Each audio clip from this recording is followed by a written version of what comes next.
દર્શક મિત્રો, પાદરાનો અવાજ ન્યૂઝમાં આપનું હાર્દિક સ્વાગત છે। વડોદરા ખાતે ભીમ આર્મી દ્વારા જન આક્રોશ રેલી કાઢવામાં આવી હતી। દેશના ગૃહમંત્રી અમિત શાહ દ્વારા બાબા સાહેબ આંબેડકરનું અપમાન કરવા બદલ અમિત શાહ રાજીનામું આપે સાથે માફી માંગે તે સંદર્ભમાં જન આક્રોશ રેલી કાઢવામાં આવી હતી। મોટી સંખ્યામાં મહિલાઓ, બાળકો સાથે ભીમ આર્મીના કાર્યકર્તાઓ જોડાયા હતા। ભગતસિંહ ચોકથી રાવપુરા કોઠી થઈ સ્ટેશન રોડ વિસ્તારમાં સમાપન થયું હતું અને અમિત શાહ રાજીનામું આપે અને માફી માંગે તેવા સૂત્રોચ્ચાર કરવામાં આવ્યા હતા।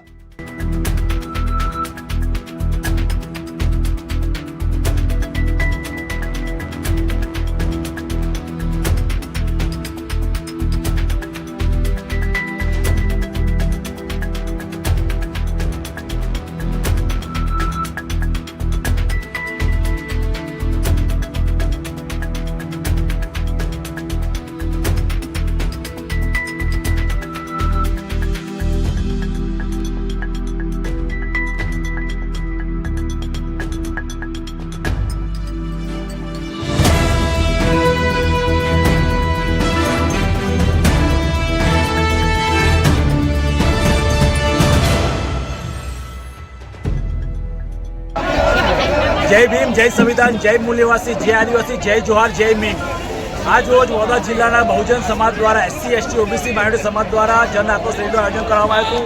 આ રેલીનું આયોજન એટલા માટે હતું કે ડૉક્ટર બાબા સાહેબ આંબેડકરનું જે અપમાન ભારતના ગૃહમંત્રી અમિત શાહે જે અપમાનના લીધે બહુજન સમાજ આહત થયો હતો અને આહતથી આજે જન આક્રોશ રેલી કરી હતી અને બહુજન સમાજની માંગણી છે કે અમિત શાહના એના પદથી ભ્રષ્ટ કરવામાં, એને સસ્પેન્ડ કરવામાં આવે અને એના પર રાષ્ટ્રદ્રોહનો ગુનો લાગવામાં આવે અને બહુજન સમાજની માંગણી છે ત્યારે ફાંસી આપો તો પણ સંતોષ થાય એટલું ઉગ્ર એ લોકો એટલે અમે ચાહીએ છીએ કે અમિત શાહને તાત્કાલિક ધોરણે બરખાસ્ત કરવામાં આવે અને એના પર રાષ્ટ્રદ્રોહનો ગુનો લાગે। જો અમારી આ માંગણી સંતોષવામાં નહીં આવે તો આવનારા સમયમાં બહુજન સમાજના ઘરે ઘરેથી દીકરીઓ બહાર નીકળશે અને આ રેલી સંસદ સુધી પહોંચશે, સંસદના કામકાજ ઠપ કરી નાખશે એટલો આક્રોશ અમારા સમાજમાં છે। અને જે લોકો બાબા સાહેબની રાજનીતિના માટે નામ લઈ રહ્યા છે બધાને કાન ખોલીને કહીએ છીએ કે હવે જો મારા બાબા સાહેબનું નામ તમારી રાજનીતિ ચમકાવડે લીધું તો તમારા કાનના પટ્ટા પર લાલ કરી નાખીશું। એટલા આંબેડકરવાદી અમે ઉગ્ર થવાની અત્યાર સુધી સંવિધાનના દાયરામાં પણ હવે તમે અમને હત્યા ઉપાડવા માટે મજબૂર કર્યા। હવે આવું નહીં ચાલે અને આવનારા સમયમાં અમે જો અમારા બાબા સાહેબનું કોઈ પણ આવું રાજનીતિક ઉપયોગ કરશે તો એને રોકવાનું, એને ટોકવાનું, એને મારવાનું કામ અમે કરીશું। જય ભીમ। શું નામ આપ? મારું નામ રાજેશ રાઠોડ, સંકલ્પ વડોદરા, ભીમ આર્મી ગુજરાત। ભીમ, જય સંવિધાન, જય મૂળ નિવાસી, જય આદિવાસી।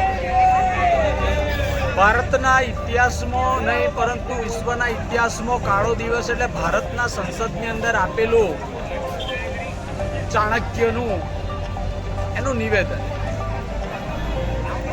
એ લોકો પહેલાં પણ બહુજન સમાજના મહામાનવ એવા ડૉક્ટર BR આંબેડકરથી ડરતા હતા, આજે પણ ડરે છે અને આવનારા સમયમાં એ લોકો ડરતા જ રહેવાના છે।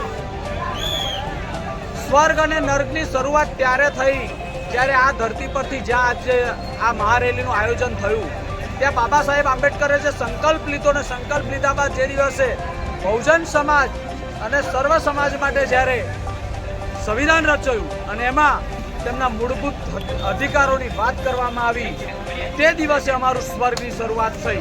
સ્વર્ગ અને નર્ક અમે જોયું નથી, અમારે જોવું નથી। બાબા સાહેબે આપેલું સંવિધાન એ જ અમારું સ્વર્ગ, એ જ અમારું નર્ક, એ જ અમારું ધર્મપુસ્તક અને એ જ અમારા ન્યાયતંત્રમાં અમને વિશ્વાસ અપાવનારું પુસ્તક જો કોઈ હોય તો એ બાબા સાહેબ રચિત ભારતનું સંવિધાન છે।